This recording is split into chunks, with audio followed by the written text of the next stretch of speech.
Honorable Minister for Tourism, Excellency, the USA Ambassador to Fiji, the CEO of Fiji Airways, the board members, and of course the representatives from Boeing and GCAS who are here.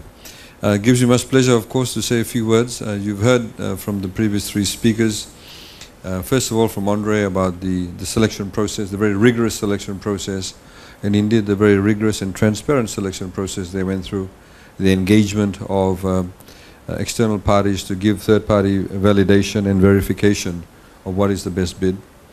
And of course, as he highlighted, it's been very, very tough, and at the end of the day, Boeing came through. And so we'd like to thank Boeing for this wonderful deal and this negotiated outcome. And of course, with GCAS coming on board, I had the pleasure of talking to them a couple of weeks ago. And I'm glad that we are able to today finally have approval on the deal. But the board approved it yesterday. From government's perspective, of course, we are very keen, as highlighted by Her Excellency, that tourism is a major part of our contributor to our GDP, and we have to ensure that our national carrier always remains very strong. You cannot be dependent on tourism and not have a strong national carrier, because you just leave yourself completely vulnerable.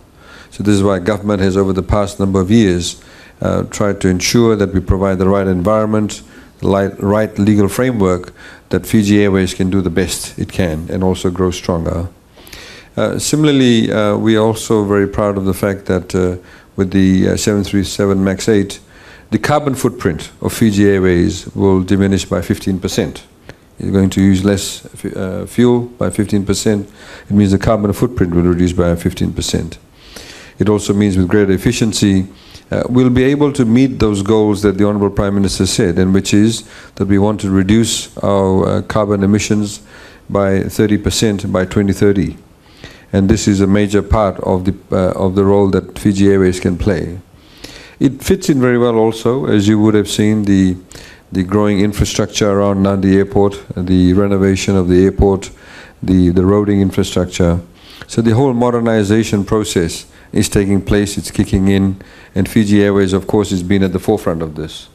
With the refleeting of its fleet, and now, of course, with this purchase or the engagement of Boeing to provide this new generation, this new MAX 8s into the fleet is very, very most welcome, and we look forward to that, growing that relationship. From the other perspective, I'd like to very quickly highlight that Andre did mention was the ability to have a flight simulator school in Fiji.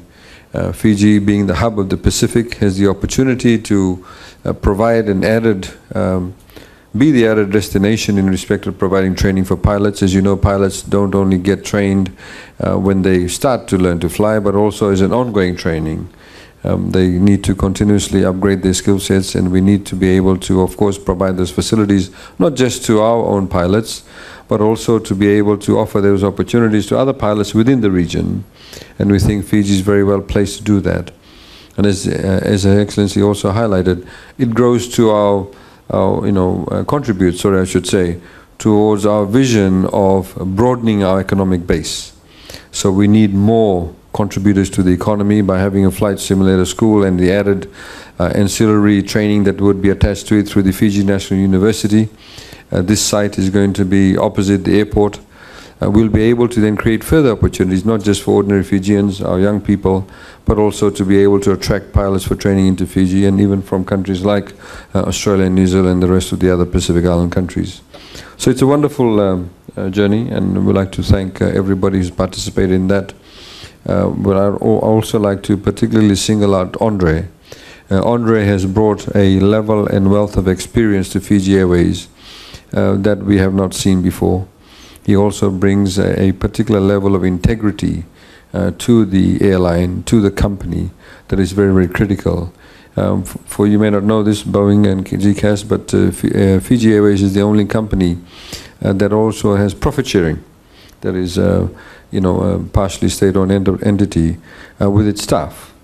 And I think by having these kind of efficiencies built in, by buying new technology, by creating more opportunities for more routes, we are not only creating jobs, but creating a wealth for the staff who are involved in this company, who actually work for this company. So it's also good news for them. So all around, thank you very much, Boeing. Congratulations. You have not, you've jumped through all the loops and you've been very, very successful. So thank you for that, Your Excellency. Thank you for your contributions too. And of course, the Minister for Tourism will be very happy. And I'd like to once again thank Andre and his team for this wonderful outcome. Thank you.